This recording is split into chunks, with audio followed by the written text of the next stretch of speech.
राध्या देने वाली है प्रथम के बच्चे को। जन्म यह खबर सुनते ही मित्तल परिवार में खुशियों की लहर दौड़ गई। लेकिन दादी के चेहरे का रंग उड़ गया, क्योंकि वह किसी भी कीमत पर नहीं चाहती थी कि राध्या इस घर के वारिस को जन्म दे।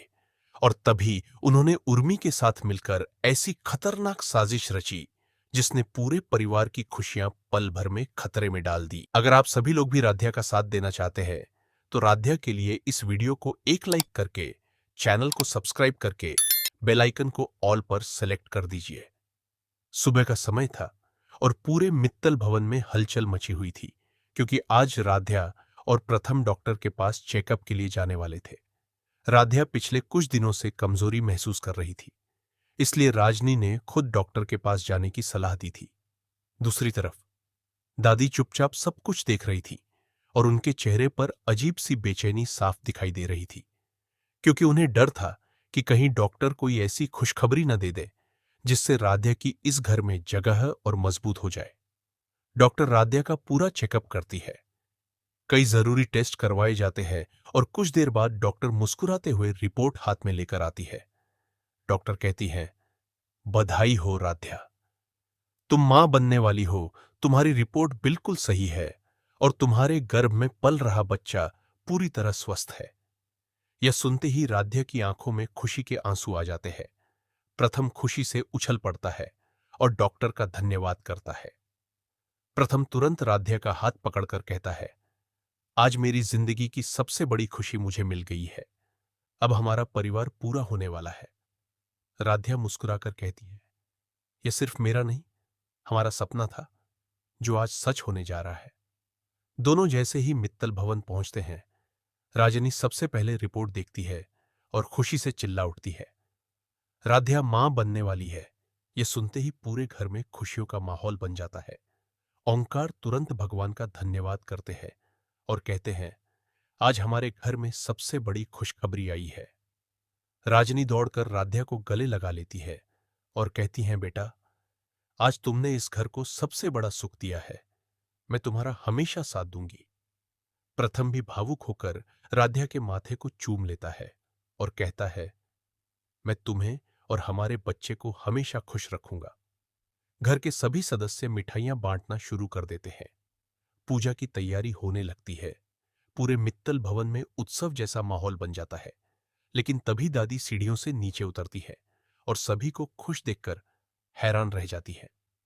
दादी गुस्से में पूछती है, आखिर इतनी खुशी किस बात की है?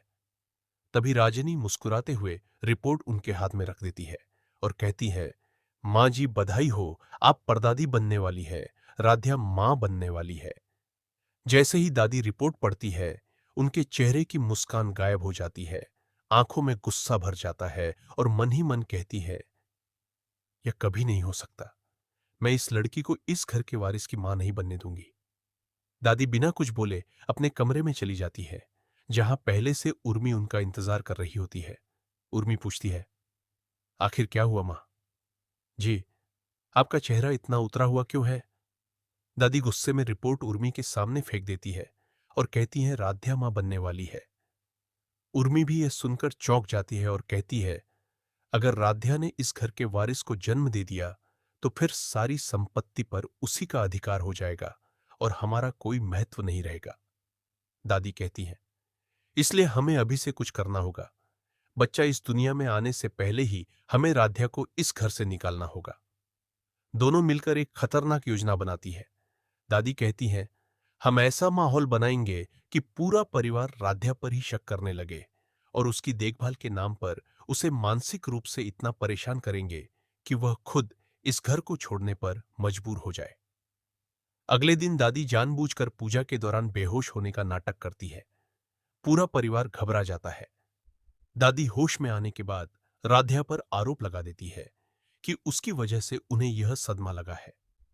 प्रथम दादी की बात सुनकर नाराज हो जाता है और कहता है, दादी, बिना वजह राध्या को दोष मत दीजिए। डॉक्टर ने साफ कहा है कि उसे तनाव नहीं देना चाहिए।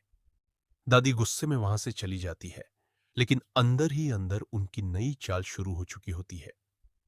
उर्मी रात के समय राध्या के दूध में ऐसी दवा मिलाने की कोशिश करती है जिससे उसकी तबीयत खराब हो जाए, लेकिन तभी राजनी वहां पहुंच जाती है और उर्मी घबराकर गिलास छिपा देती है। राजनी को कुछ शक होता है, लेकिन उनके पास कोई सबूत नहीं होता। दूसरी तरफ प्रथम राध्या की पूरी देखभाल करने लगता है। वह उसे समय पर दवा देता है, अच्छा खाना खिलाता है और हर समय उसके साथ रहता है।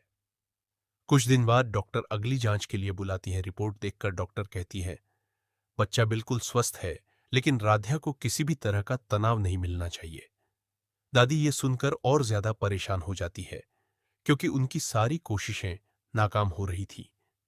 उर्मी कहती है, माँ जी, अब हमें कोई बहुत बड़ा कदम उठाना होगा। तभी दादी कहती है, इस बार ऐसी चाल चलेंगे कि पूरा परिवार भी हमारी बात पर यकीन कर लेगा। दादी नौकरानी को पैसे देकर राध्या के कमरे में नकली दवाइयां रखवा देती है और पूरे परिवार के सामने आरोप लगाती है कि राध्या अपने होने वाले बच्चे की सही देखभाल नहीं कर रही। पूरा परिवार हैरान रह जाता है, लेकिन तभी प्रथम डॉक्टर को फोन करता है। डॉक्टर आकर सारी दवाइयां जांचती हैं और बताती हैं कि यह दवाइयां अस्पताल से दी ही नहीं गई थी, किसी ने जानबूझकर यहां रखी है। यह सुनकर दादी और उर्मी के चेहरे का रंग उड़ जाता है, लेकिन फिर भी वे चुप रहती हैं। राजनी कहती है, अब साफ हो गया है कि कोई राध्या के खिलाफ साजिश कर रहा है और मैं उस इंसान को कभी नहीं छोड़ूंगी। दादी मन ही मन सोचती है, इस बार भी बच गई, लेकिन अगली बार नहीं बचेगी। राध्या भगवान के सामने हाथ जोड़कर कहती है, मुझे सिर्फ अपने बच्चे और अपने परिवार की खुशी चाहिए, बाकी सब भगवान पर छोड़ती हूं। उधर प्रथम मन ही मन कसम खाता है कि चाहे कुछ भी हो जाए, वह राध्या और अपने होने वाले बच्चे की हर कीमत पर रक्षा करेगा। इसी बीच दादी और उर्मी एक और बड़ी साजिश की तैयारी शुरू कर देती है, जिसका निशाना सिर्फ राध्या नहीं, बल्कि उसके गर्भ में पल रहा बच्चा होता है। और यहीं से कहानी में आने वाला है सबसे बड़ा और चौंकाने वाला मोड़, जो मित्तल परिवार की किस्मत हमेशा के लिए बदल सकता है।